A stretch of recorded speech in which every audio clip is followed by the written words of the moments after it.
Assalamualaikum warahmatullahi wabarakatuh. Nama saya Sekar Nawangul Ardiansyah dengan nomor NIM 2310204031, jurusan Hukum Ekonomi Syariah angkatan 23 dengan mata kuliah Fikih Muamalah Kontemporer. Di sini saya akan membahas materi tentang penyelesaian sengketa murabahah ke pengadilan negeri.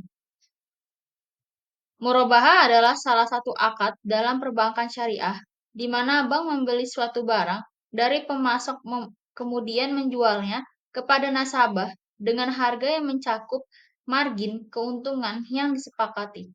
Namun, dalam beberapa kasus, terjadi permasalahan antara pihak bank dan nasabah yang berujung pada penyelesaian hukum. Jika terjadi sengketa terkait akan murabahah, salah satu penyelesaian yang dapat dilakukan adalah membawa kasus tersebut ke pengadilan negeri atau PN.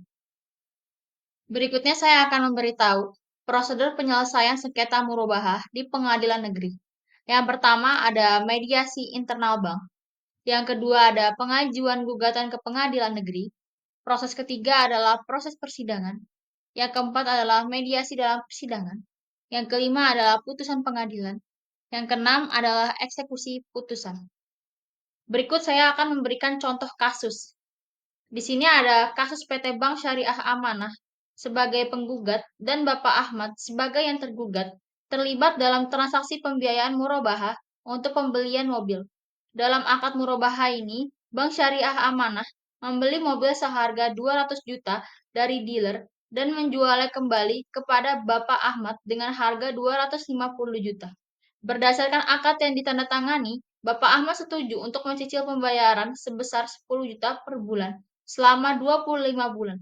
Namun, setelah pembayaran selama 10 bulan, Bapak Ahmad berhenti membayar cicilan tanpa alasan yang jelas. Bank Syariah Amanah telah memberikan beberapa peringatan secara tertulis kepada Bapak Ahmad, namun tidak ada tanggapan. Akibatnya, Bank Syariah Amanah mengajukan gugatan ke pengadilan negeri untuk menuntut pelunasan sisa cicilan atau pengembalian mobil.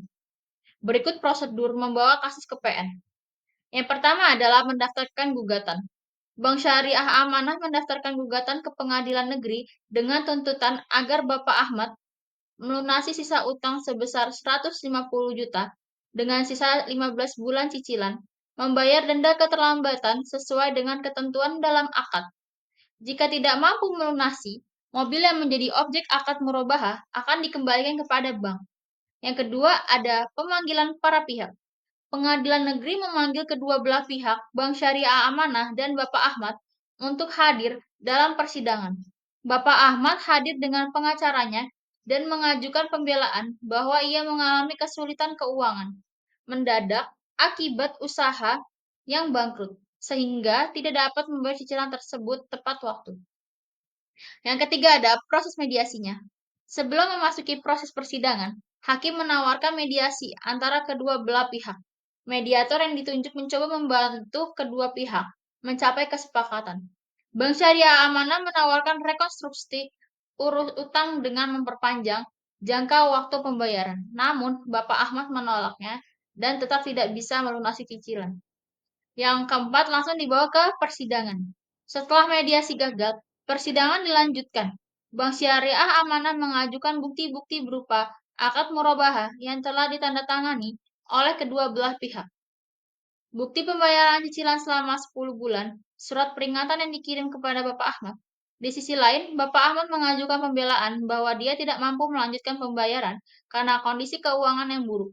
Namun, tidak ada kesepakatan khusus dalam akad yang memungkinkan pembebasan atau pengguguran kewajiban membayar berdasarkan alasan tersebut.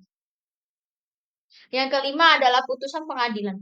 Setelah memeriksa bukti-bukti dan mendengar keterangan dari kedua belah pihak, pengadilan negeri memutuskan bahwa Bapak Ahmad dinyatakan telah wan prestasi atau gagal memenuhi kewajiban karena tidak membayar cicilan sesuai dengan perjanjian.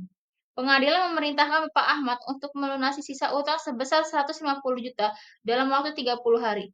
Jika Bapak Ahmad tidak mampu melunasi utang dalam jangka waktu yang ditentukan, mobil yang menjadi objek akad murabahah harus dikembalikan kepada Bank Syariah Aman.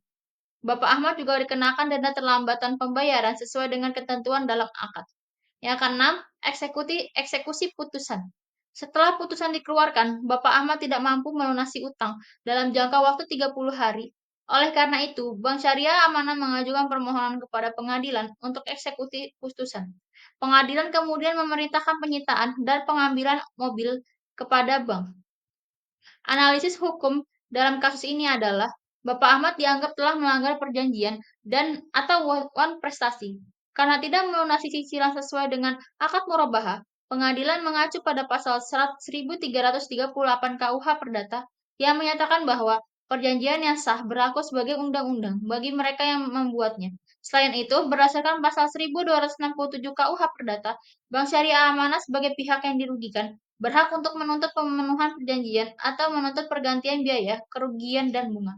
Dalam hal ini, pengadilan memberikan putusan yang adil berdasarkan bukti-bukti yang ada dengan memerintahkan Bapak Ahmad untuk melunasi utangnya atau menyerahkan kembali barang yang menjadi objek akad mobil.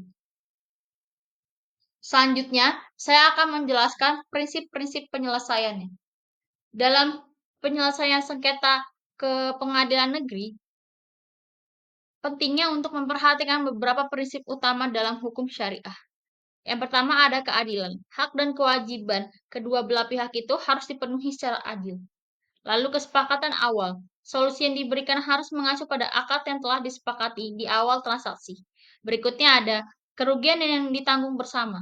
Kedua belah pihak dapat bersepakat untuk berbagi sesuai kondisi yang terjadi. Tapi dalam kasus yang tadi barusan saya berikan, di sini yang menanggung semuanya adalah eh, pihak Pak Ahmad, di mana beliau tidak melakukan sesuai perjanjian, tidak melakukan akadnya sesuai perjanjian. Cukup sekian dari saya. Mohon maaf bila banyak salah berkata. Assalamualaikum warahmatullahi wabarakatuh.